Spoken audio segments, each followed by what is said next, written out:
En attendant les nombreuses publications de résultats d'entreprise cette semaine, les investisseurs ont les yeux rivés sur Bruxelles où au 4e jour d'un sommet européen, les États membres peinent à s'entendre sur un plan de relance commun post-Covid-19. La Bourse de Paris a ouvert en baisse jusqu'à perdre 1% avant de passer en territoire positif porté par l'annonce de données favorables concernant 2 candidats vaccins contre le Covid-19.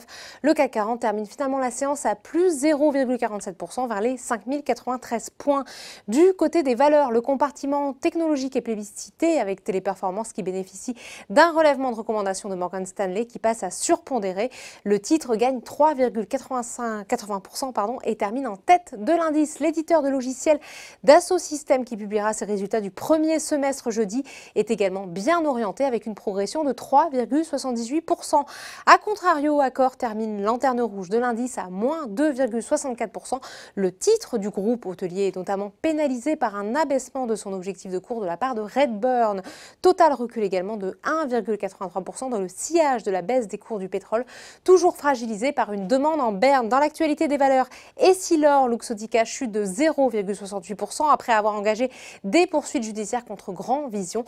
Le numéro 1 mondial de l'optique engagé dans le rachat du distributeur néerlandais depuis un an cherche en effet à comprendre comment celui-ci gère la crise du Covid-19. Dans le secteur automobile, Renault progresse de 1,70%. Le groupe a annoncé un recul de ses ventes de presque 35% au premier semestre, mais constate une amélioration au mois de juin dans l'électrique, notamment sur le SBF 120. Maintenant, Natixis est pénalisé par l'annonce de BPCE qui a fait savoir qu'elle ne fera pas d'offre publique pour les actions de la Banque française.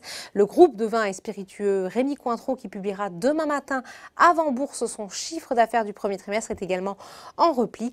A l'inverse, Genfit poursuit sur sa lancée et enchaîne une nouvelle séance de hausse dans le secteur Sartorius Tedim Biotech est toujours porté par ces annonces de la semaine dernière.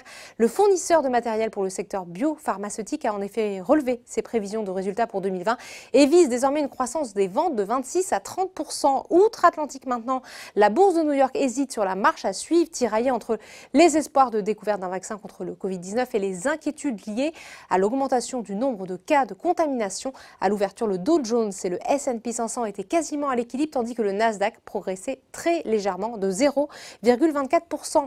Voilà, c'est tout pour ce soir. N'oubliez pas, toute l'actualité économique et financière est sur Boursorama.